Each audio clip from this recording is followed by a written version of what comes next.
again. It's Ina Hillebrand. I'm here with my friend and guest, Chester L. Richards. Hi there, Chester. Hello. Good to see you. It's good to be back. Thank you so much for coming. Everybody, this is a man who has written a book that's called From the Potato to Star Trek and Beyond, Memoirs of a Rocket Scientist.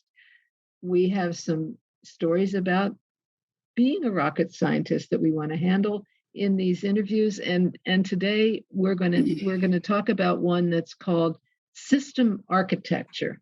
And again, there are characters in this story. I'm delighted by the characters in your book, Chester. They're really a lot of fun to read about. This one has one of the stars. So please tell us about this story. Well, the star is a guy named Uncle Bob. Mm-hmm. Now, that's not his real name. His real name was Bob Pons. And he was a colleague of mine. I was a moderately junior engineer at the time. And I had been told to just go down to his office and introduce myself. So I did. And I found this guy.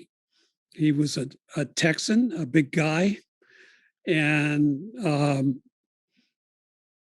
I guess I fell in love with him. Anyway, so I started calling him Uncle Bob because that seemed appropriate for a storytelling Texan, and he was a really good storyteller. And he liked it. He liked the title. So that's what I called him after that, was Uncle Bob. And so I would go down every few days and I would sit in his office for a couple of hours and watch what he was doing. And basically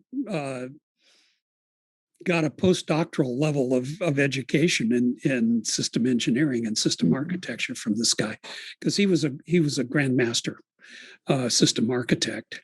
What is a system architect? Well, it's a guy who puts all the pieces together and makes it work.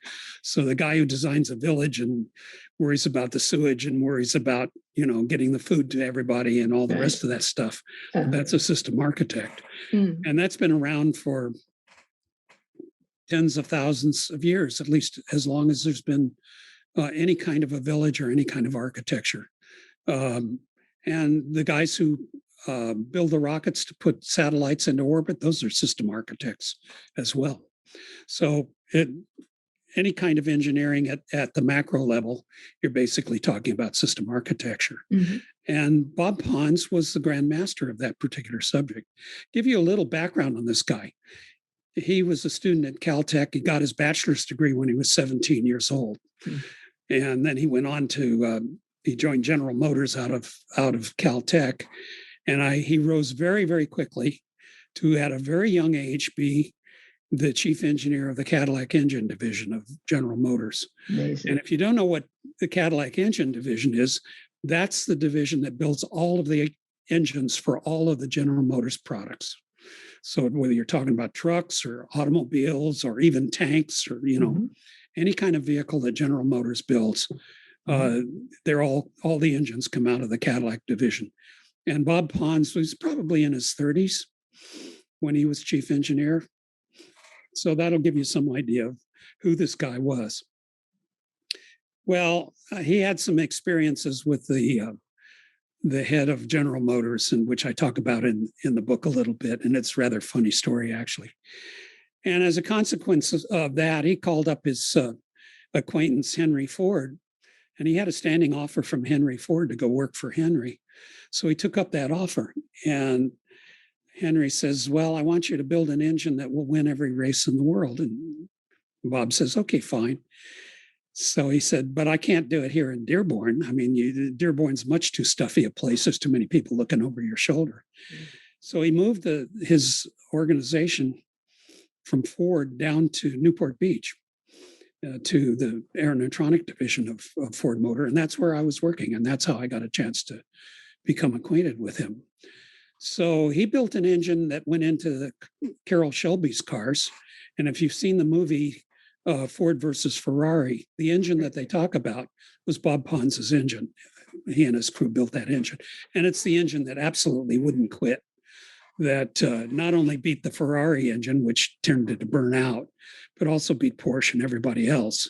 and basically became the world's champion automobile engine. Well, after having won all the races, then Henry Ford says, okay, that's good enough. You've done what I asked you to do. Now come back to Dearborn and do something useful for me, like make money for me. and Bob says, well, no, I don't want to come back to Dearborn. I like it here in Newport Beach. So Henry Ford said, well, that's fine. You're fired. So, so Bob picked up his final paycheck, walked across the street to the administration building at Aeronatronic, and talked to the president of the division and got himself a job as an aerospace engineer. And that's how I got to know him. So he became Wonderful. He was so adaptable. Yeah, right. So he became my guru in terms of understanding what system architecture is all about. And there's nothing like being taught by the best in the business. It's just an incredible, it's an enormously entertaining experience. We had so much fun together. We did a lot of laughing. And there's more to the story, obviously. I go into the project that he was working on, which was magnetically levitated trains, high-speed trains. Mm-hmm. And so I talk a little bit about that in the story and what became of that. Mm-hmm. Fascinating. Well, two really great characters that you're talking about here. This has been fun. I really love these stories. Thank you so much for spending time again. I really appreciate it. Good to see you. Good to spend time hearing you spinning tales. I really like it.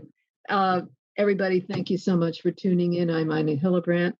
This is my guest, Chester L. Richards. See you soon. Bye, everybody. Bye-bye.